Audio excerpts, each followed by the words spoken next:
tal? ¿Cómo estáis? Bienvenidos a la pizarra económica de Libertad Digital. En estos tiempos de crisis, de cambios y de lecciones que todos tenemos que aprender, hoy en la pizarra de Domingo Soriano vamos a hablar de sanidad. ¿Qué tal, Domingo? ¿Qué tal, Richard? Sí, bueno, fíjate, más que de sanidad, porque yo no sé mucho claro, quiero decir, a lo mejor la gente piensa, ¿vais a hablar de vacunas o algo así? No, de Y esto no, mascarillas, ¿no? sí, no entramos. No, vamos a hablar del discurso que se está haciendo alrededor de la sanidad, de gasto público, de las necesidades que hay y de cuáles son los objetivos que nos marcamos cuando nos planteamos estas grandes políticas públicas, porque a veces hay un discurso que no encaja lo que debería ser el objetivo último con lo que se está pidiendo o con lo que se plantea, sobre todo desde parte de algunos políticos que no, yo creo que no tienen bien puestas las prioridades, por así decirlo. También de modelos sanitarios. Claro, también de modelos sanitarios, eso es.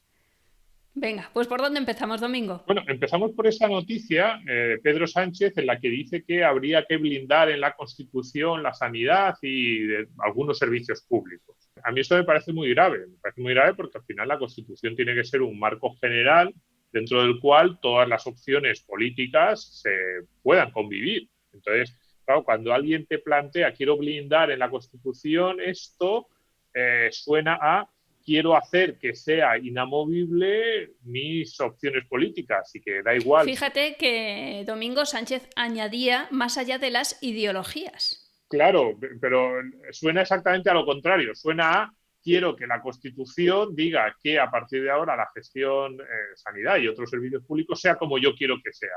Y que cualquiera que plantee otra cosa tenga las manos atadas porque está blindado desde un punto de vista constitucional. Entonces, a mí eso me parece muy grave, pero además no solo me parece grave, sino que me parece muy cortoplacista y una mirada con muy poquita imaginación, porque las soluciones que se plantean en España habitualmente para estos temas ni son las mayoritarias, ni está demostrado que sean las que mejor funcione, ni tengo muy claro que sean las que necesitamos para los próximos 15, 20 o 25 años, y de eso vamos a intentar hablar.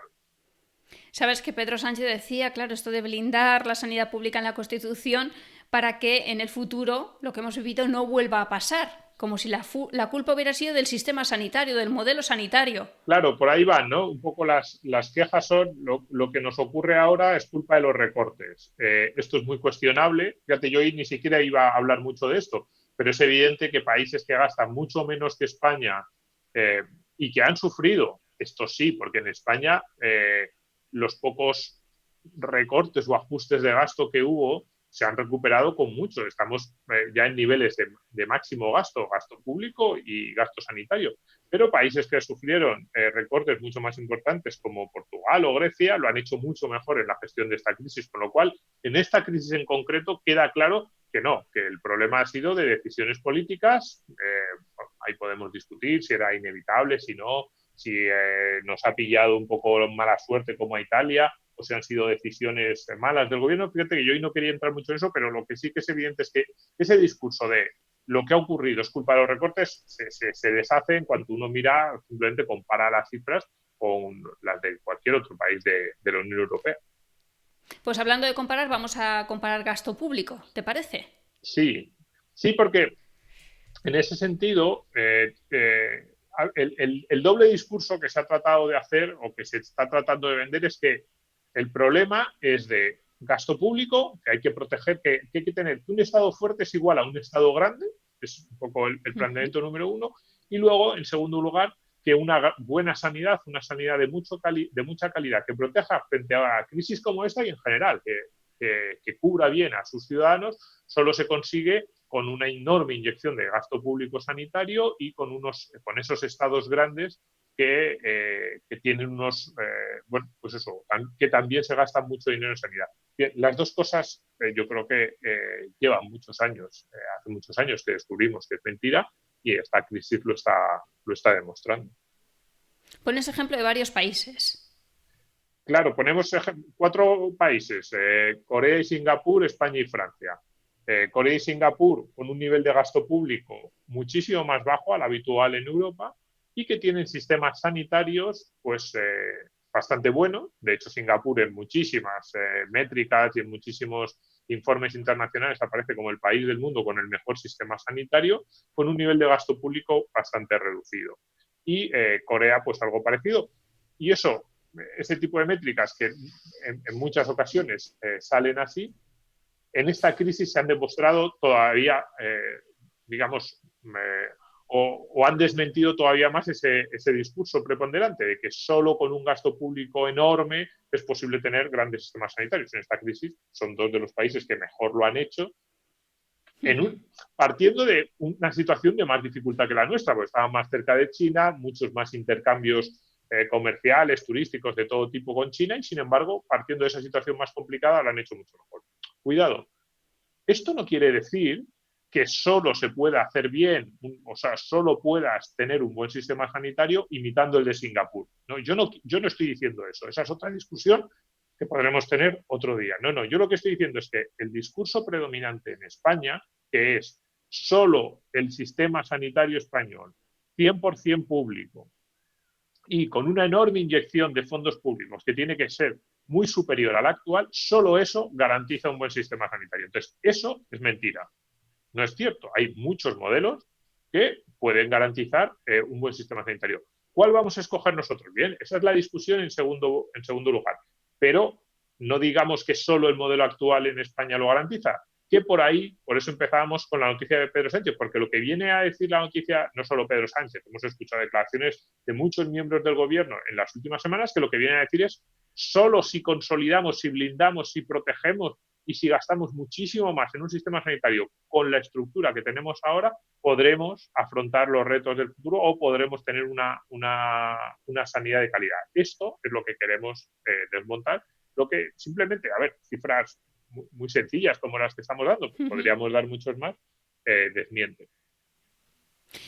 Que yo creo que ningún país está preparado para tener 5.000 UCIs y además no sirve de nada. No, es que eso es inviable.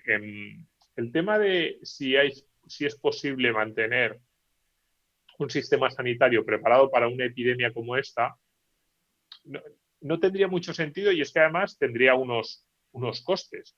Si tú permanentemente tienes un número de UCIs pues que sea el triple de las que necesitas, tú ahí te estás gastando dinero, tú ahí estás gastando recursos públicos en tener habitaciones vacías. Entonces, claro, dices, es cierto que cuando te llega la epidemia tienes más recursos, pero mientras no te llega la epidemia hay otras partidas del presupuesto que se ven menguadas porque estás gastando recursos en habitaciones vacías, o si no otras partidas del presupuesto tienes que subir los impuestos sin una finalidad clara. Entonces, cuidado, esto no quiere decir que no haya que tener a lo mejor sistemas más o menos flexibles, o a lo mejor que las partes más baratas, a lo mejor no tienes que tener UCIs, pero sí tienes que tener una reserva de respiradores, o quiero decir, hay muchas formas de tener un sistema relativamente flexible sin tener que montar a lo mejor toda la infraestructura para tener esas UCIs durante todo el tiempo, ¿no? Pero sí, efectivamente, no tiene mucho sentido tener una capacidad de una epidemia como esta, que pasa una vez, pues en los últimos 40 o 50 años no había ocurrido, durante todos esos años, porque eso, como siempre decimos, los recursos siempre son escasos, también los recursos públicos, aunque algunos no lo quieran entender, y entonces dedicar muchos recursos a eso te está detrayendo recursos de otros lugares del presupuesto. Así es, vamos a ver el mapa de Europa, un mapa de Europa curioso.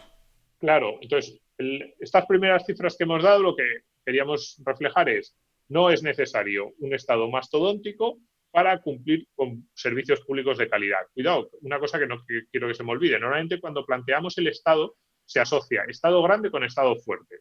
Yo creo que no solo creo que es mentira, sino que muchos países europeos demuestran que cuanto más grande es un Estado y más cosas trata de hacer, menos fuerte es en aquello que debería ser más su prioridad.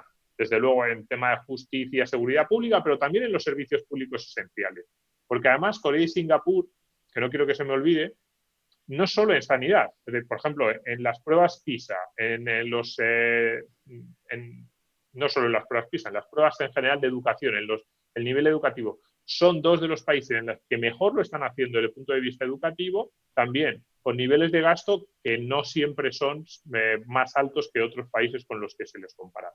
De nuevo, esto no quiere decir que tengamos que adoptar su sistema, lo que quiere decir es que la retórica habitual de solo más gasto garantiza buenos resultados es mentira, y que a lo mejor nos tenemos que fijar más en qué es lo que hay detrás, en cuáles son los fundamentos, no directamente relacionados con el presupuesto, porque además, por eso hemos educación y sanidad. O sea, si cuando cogemos el discurso público, el discurso habitual de los políticos sobre gasto público, las dos grandes capítulos son Así es. educación, darle una oportunidad a nuestros niños, que todos tengan una oportunidad para progresar en sus vidas, y sanidad, cuidar a los más necesitados. Pues bien, en las dos patas vemos que hay muchos países y podríamos haber cogido otros. Podríamos habernos ido a Canadá, Australia, Nueva Zelanda, y países en Europa, Irlanda, Suiza, con mucho menos gasto público que España y que lo hacen bastante mejor en la mayoría de las métricas.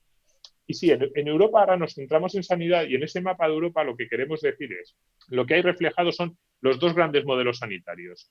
En azul oscuro está el modelo sanitario más parecido al español, que es el modelo de provisión pública, y que puede haber algunos convenios con entidades privadas, pero en la que la gestión, la organización y la decisión de quién te va a dar ese servicio la establece el poder público. España no es una excepción. Está España, Portugal, Reino Unido, los países nórdicos. Ahí es un mapa de la Unión Europea. Pero luego vemos ese color azul celeste, es un modelo que es el modelo que aquí se diría, has vendido la sanidad pública a la sanidad privada, porque básicamente el Estado ahí sí que se hace cargo de la financiación, pero la decisión, la gestión, digamos, el servicio lo da la sanidad privada, y la decisión de a qué sanidad privada hay, en muchas ocasiones la toma el usuario. Hay cientos de opciones, pues tenemos desde Holanda, que prácticamente toda la sanidad es privada. Lo que hace el Estado es financiarla y te obliga a que tú suscribas un seguro privado con el proveedor que a ti te interese, y el Estado establece unas normas desde qué tiene que estar cubierto, precios, condiciones, etcétera, hasta pues el caso de Alemania, que puede ser un poco más mixto, el caso francés, en el que la atención primaria o los médicos actúan dentro de un sistema más privado, los hospitales, hay de todo, hay hospitales de gestión pública, privada, digamos, hay mucha variación, pero, de nuevo, yo no quiero entrar al detalle, porque esto iría mucho más allá de esta pizarra, y además pues esto sí que sería una cuestión de debate. Pues alguien que plantease un sistema más parecido al español y que defendiese sus bondades, que tiene muchas y tiene muchas cosas buenas, y a lo mejor yo diría, bueno, a mí me gusta más el modelo tipo como el holandés, como el que hablábamos antes de Singapur, o el suizo, el alemán. Bien, el debate sería largo y sería interesante, pero eso no es el objetivo de la pizarra de hoy. El objetivo de la pizarra de hoy es decir, cuando dicen los políticos españoles, y lo dicen mucho, que solo el modelo español funciona, que solo el modelo español permite cubrir a toda la población, que cualquier tipo de colaboración público-privada, como se intentó en su momento en la Comunidad de Madrid, es casi vender la sanidad, es obligar dejar a los pobres sin cobertura. Es mentira, es estructuralmente mentira, porque ya lo vemos. Muchos de los países que nos ponen como ejemplo de grandes servicios públicos tienen modelos sanitarios que aquí a cualquier político que los plantee, lo primero que se hace es insultarle, lo primero que se hace es señalarle como alguien que quiere dejar tirado a la población. Aquí la sanidad privada es el enemigo. Es el enemigo. Entonces, lo primero es decirle a la gente, y luego la gente, yo me he encontrado con personas que te utilizan este tipo de discursos de la sanidad es el enemigo, es que los modelos, los convenios de colaboración público-privada, como los de Madrid, son lo único que queréis es hacer negocio con la sanidad, y luego esas mismas personas te dicen, ¿cómo me gustaría a mí tener una sanidad como la holandesa? Pero bueno, si la holandesa es muchísimo más privada que cualquiera de los modelos que se han intentado implantar en España. O sea, es una locura. Además, Domingo, muchos de los doctores, médicos que trabajan en la pública, luego trabajan, por ejemplo, por la tarde en la privada. Sí, también, pero pues fíjate, sí, por supuesto, sí, además, en muchos casos los profesionales, que es lo que, igual que en la educación, la calidad de la educación está muy, muy determinada por la calidad de los profesores, en la sanidad es algo parecido, y en muchos casos, como tú dices, en España son los mismos, en un sitio y en otro. Pero fíjate, más allá de eso, esa idea que tienen muchas personas y que además la transmiten, te dicen, ¿cómo me gustaría a mí que los servicios públicos en España fueran como en el norte de Europa?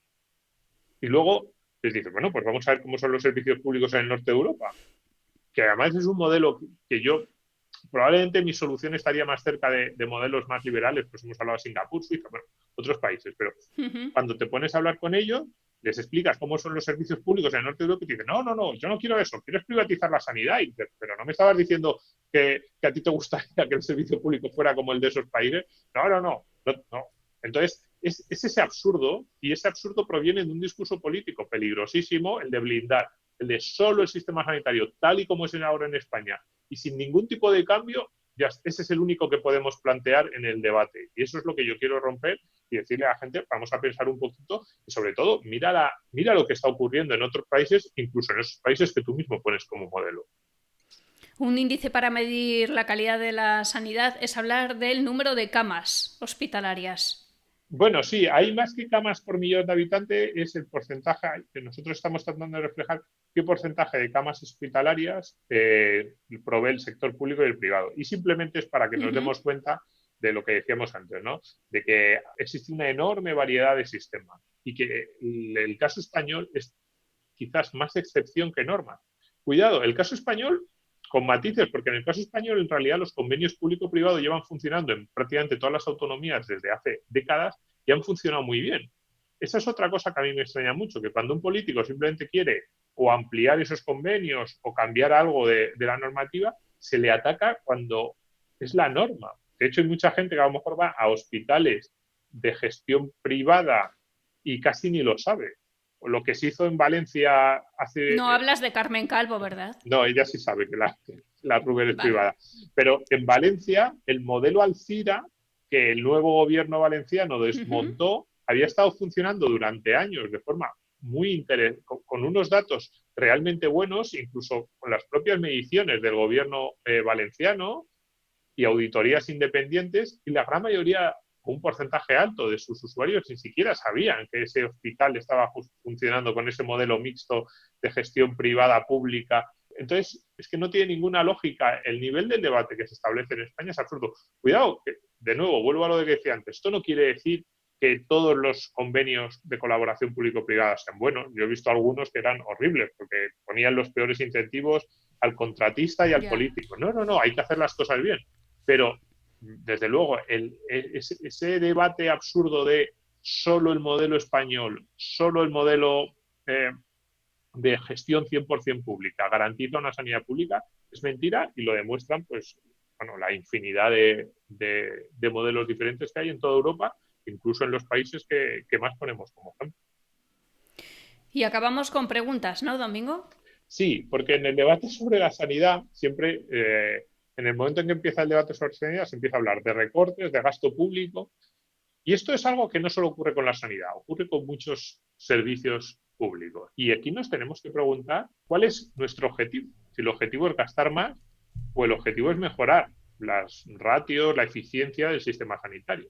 Yo pongo un ejemplo, Gastar más, ya te claro, lo digo yo. pero Primero va la ideología y luego gastar más. claro, pero ahí hay un ejemplo, o sea, el ejemplo más absurdo, ¿no? Supongamos que llegase un gobierno extremadamente eficiente, que supiera hacer muy bien las cosas y que redujese a la mitad el gasto sanitario y que, sin embargo, mejorasen un 50% todos los indicadores de gestión. Pues se recortasen un 50% las listas de espera, mejorase la tasa de supervivencia a determinados tratamientos, mejorase la tasa de supervivencia a los enfermos de cáncer, bueno, los clásicos indicadores de gestión sanitaria. En España, ese gobierno le atacarían. Dirían, es que te estás gastando la mitad de lo que se gastaba el anterior gobierno en sanidad. Claro, dices, bueno, eso es bueno. Quiero decir, ha mejorado todos los, en ese caso, yo sé que es un caso hipotético, pero es como, ha mejorado todos los indicadores sanitarios y está gastando menos dinero, con lo cual hay más dinero para gastar en otras partes del presupuesto. Incluso desde el punto de vista más de presupuesto público, más socialdemócrata, de así tenemos más recursos para las personas que lo necesitan. Ser eficiente debería ser bueno. Otra cosa es que digan, no, es que se están gastando menos y entonces se han hundido los indicadores. Bien, pues ahí sí que entendería la polémica. Pero, por ejemplo, en España, durante la crisis, los indicadores sanitarios no experimentaron un empeoramiento. De hecho, muchas de las grandes cifras de lo que es tratamiento y de lo que son indicadores de salud de la población no sufrieron especialmente durante la crisis. La mayoría mejoraron.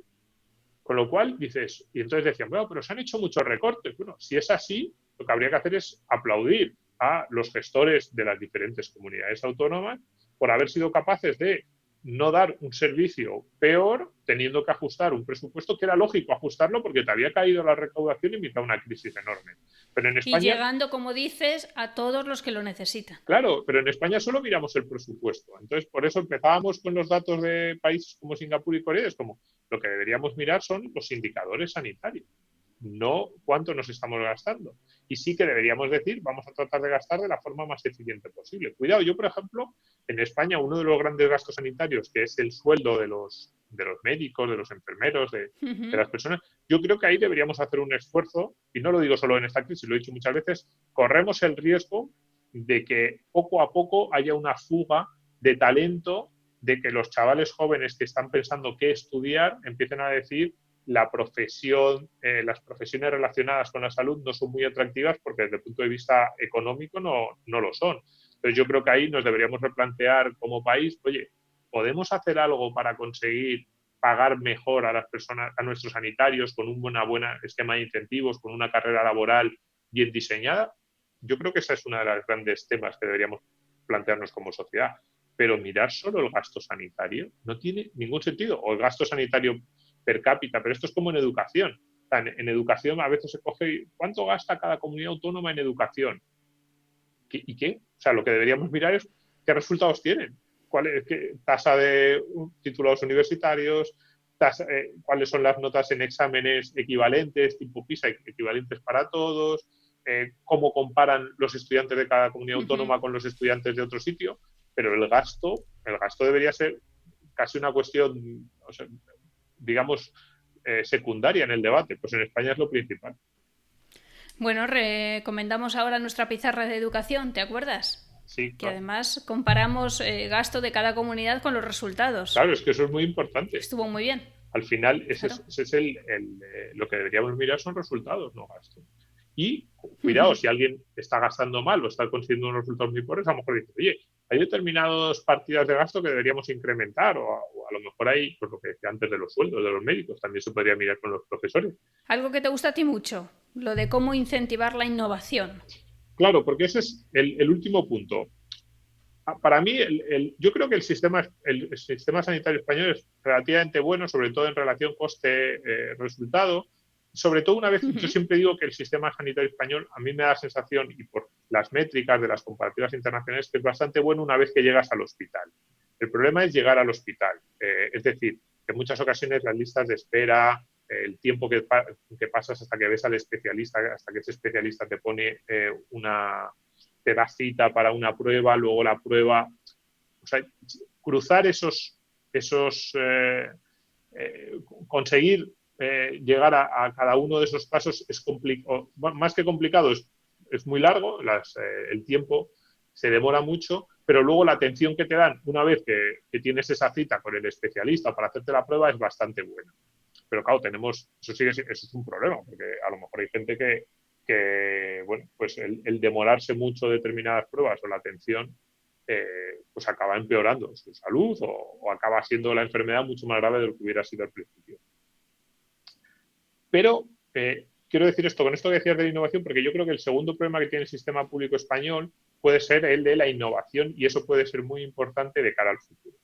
Es decir, todos los estudios nos dicen dos cosas. En primer lugar, vamos a una sociedad mucho más envejecida y en el que el gasto sanitario se va a disparar porque además los tratamientos que vamos a necesitar en esa sociedad envejecida van a ser mucho más caros. Y luego, en segundo lugar, la segunda gran tendencia que marcan todos los expertos es, junto a esos tratamientos muchísimo más caros para determinadas enfermedades, hay una serie de mejoras tecnológicas que nos van a permitir, ¿cómo decirlo?, cambiar la forma en la que nos relacionamos con nuestros médicos y con nuestra salud. Pues desde estas aplicaciones nuevas que hay en el móvil que te controlan cuánto andas, tu estado físico, hay ya muchísimos estudios en marcha para poder casi hacerte un análisis tú desde tu propia casa con saliva, yo qué sé, con millones de opciones para... Sí, ahora con el coronavirus existía esa opción. Claro, Sí. entonces, para no tener que llegar al hospital o al médico y que esa atención sea muchísimo más directa y casi te puedas controlar tú mismo, o con pues, un vídeo como este, tú ves al médico, el médico recibe las pruebas que tú te has hecho en su móvil y te dice, oye, mira, veo que tienes estos parámetros, hazte esta otra prueba o toma estas medidas, ¿no? Entonces, eso que hasta hace unos años nos parecía ciencia ficción, cada vez va a estar más presente. ¿Está preparada la sanidad española para esa revolución? Esa revolución doble. En primer lugar, tratamientos muchísimo más caros para determinadas enfermedades, pues, o a lo mejor intervenciones, tratamientos para personas muy mayores. Y en segundo lugar, esa nueva tecnología, aplicarla a los pacientes en el día a día de forma preventiva. Es una nueva tecnología que va a requerir muchísima innovación y también que pensemos en la sanidad de una forma diferente. Es decir, que ya no va a ser llamar al hospital, que te den cita al médico. Eso va a requerir un ajuste por parte de todo el personal y de las estructuras. Para mí es uno de los grandes miedos. A mí me da la sensación de que esas nuevas tecnologías que ya estamos viendo y que ya en algunos países están empezando a desarrollarse y que serían muy buenas, porque además serían tecnologías muy democratizadoras, por así decirlo, porque es mucho más fácil que llegue a todo el mundo, que todas las personas estemos controladas, una atención muchísimo más personalizada, pero hace falta un ajuste, por lo que decíamos antes. A lo mejor son tecnologías que te permiten ahorrarte una parte del gasto o que hacen redundante pues el trabajo de algunas partes del sistema sanitario y tienes que recolocarlas en otros lugares, más tratamiento a ancianos. ¿Estamos preparados? ¿Los trabajadores del sistema sanitario español están dispuestos a esos cambios, a esos ajustes? Yo no lo tengo claro. Y claro, cuando oyes blindar y dices, con la revolución en la sanidad que se intuye en los próximos 30 años, ¿de verdad queremos blindar algo? ¿No queremos sumarnos a esa revolución? Y a mí me da mucho miedo porque la sensación que yo tengo en los servicios públicos españoles es que cualquier cambio es, por principio lo rechazamos. Y claro, luego eso nos hace llegar tarde a algunos de los retos o de las oportunidades que se nos presentan. Es un buen momento para acordarnos de todos los que han colaborado, Sí, los ingenieros que han construido máscaras de protección. ¿no? Y el personal sanitario tanto de los hospitales públicos como de los hospitales privados.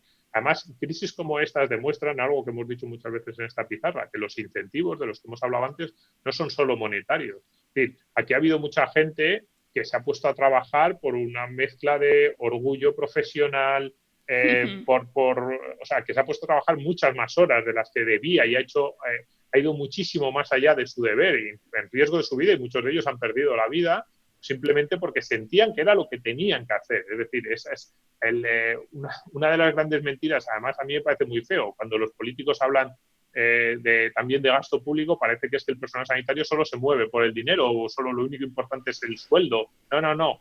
El sueldo está muy bien, hay que premiarles y hay que decirles que los valoramos y se les valora con el sueldo. Por eso yo decía antes que ahí tenemos que hacer una reflexión sobre cómo estamos pagando y sobre si eso va a atraer a los jóvenes de talento, pero los incentivos no son solo monetarios, como plantean normalmente. Esto lo hacen mucho los políticos.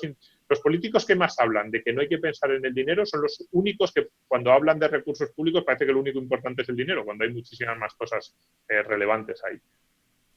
En este cambio de modelo que dices, es verdad que ahora con el coronavirus los médicos de familia han atendido, decían, hasta 900.000 personas por teléfono. Sí. Y es verdad, Pues, los que lo hemos padecido hemos estado en casa metidos y una llamada telefónica o 2 al día de tu médico de cabecera pues te ha ido guiando en cómo poder salir de ello, ¿no? Pues ahí, por eso cuando alguien habla de blindar o de que no se toque el modelo o de que cualquier político de cualquier autonomía que plantee el más mínimo cambio en la forma en la que está estructurado el sistema, se le echa todo el mundo encima. Es como, precisamente lo que todos intuimos es que si hay algo que va a cambiar en los próximos 10 o 15 años es la atención sanitaria.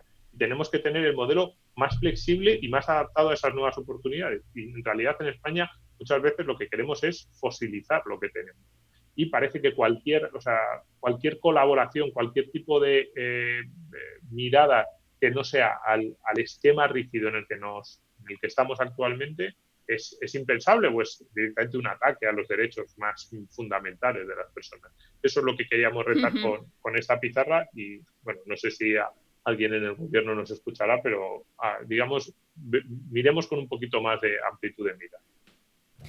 En fin, Domingo, pues muchas gracias. No sabemos si en este nuevo cambio en la sanidad o en el modelo sanitario o en nuestra forma de ver la sanidad en España incluye que no estén los sindicatos, porque es verdad que la presencia de los sindicatos con la falta de material que ha habido ha brillado por su ausencia. ¿Te has dado cuenta, no, Domingo? Sí, yo creo que los sindicatos, no solo en esto, son uno de los grandes factores de resistencia al cambio.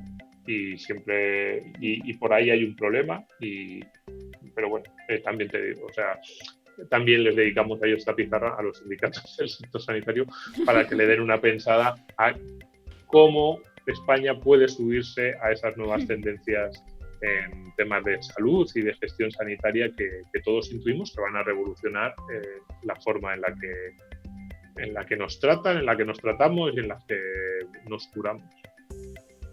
Pues nada, Domingo, muchas gracias a todos, te sigo viendo muy bien, sigues en tu casa, yo también. Eso es. Y a ver si pronto volvemos a nuestro plato de siempre. A ver si nos dejan. Gracias, Domingo. Gracias a ti, un saludo.